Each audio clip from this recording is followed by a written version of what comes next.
Ona görə deyirəm ki, əgər quru əməliyyatlara başlanılacaqsa, İran quru əməliyyatlarında hesab edirəm ki, İran hərbi gücləri daha ciddi imkanlara malikdirlər. İranın relyefi də ona imkan verməyəcək ki, İrana qarşı quru əməliyyatları həyata keçirməklə ciddi nəticə əldə olunsun. Əksinə, hesab edirəm ki, bu Amerika hərbçilərinin özlərinin çox ciddi problemlərlə üzləşməsinə səbəb ola biləcək əməliyyatlar, ciddi itkilərlə və nəticə etibarilə Trump administrasiyasının çox ciddi problemlərinə gətirib çıxara biləcək və hətta artıq Trumpa impeachment elan olunması ilə bağlı hərəkətə başlanılmalıdır deyə çağırışlar da var və bütün bunların fonunda müharibə tam gücü ilə davam edir. O zaman Amerika öz imicini necə xilas edə bilər? Yəni bu imic ki var, hətta indiki şəraitdə müharibə dayansa belə. Görürsüz, danışıqlara getmək artıq nəzərdə tutulur və Trump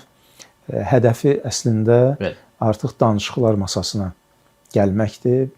Müəyyən mənadadır ki, rejim dəyişikliyi artıq baş veribdir. Biz istəyimizə çatmışıq, nail olmuşuq və bundan sonra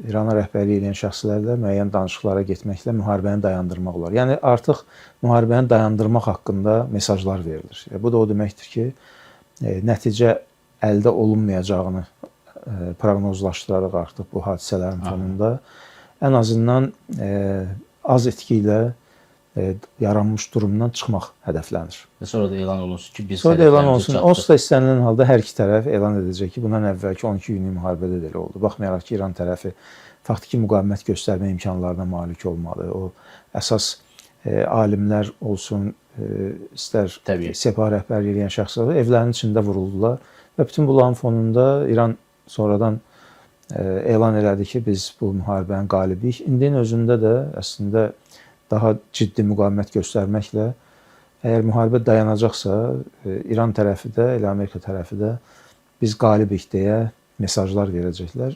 Amma nəticə nə olacaq? Bəli.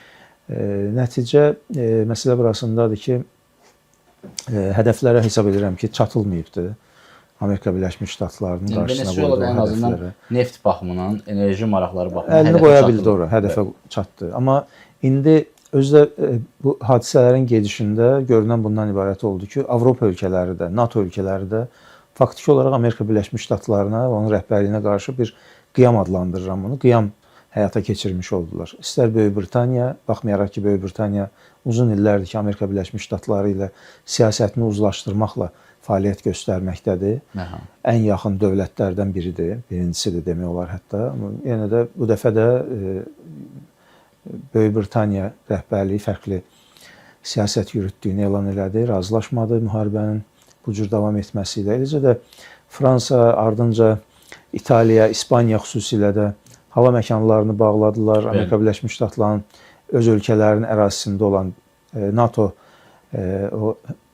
bazalarından istifadəyə qadağalar qoydular, hava məkanlarını bağladılar. Yəni faktiki olaraq fərqli mövqe sərgilədilər. Yəni bütün beynəlxalq rəqəmlərin əleyhinə yönəlmədi. Yönəlmədi.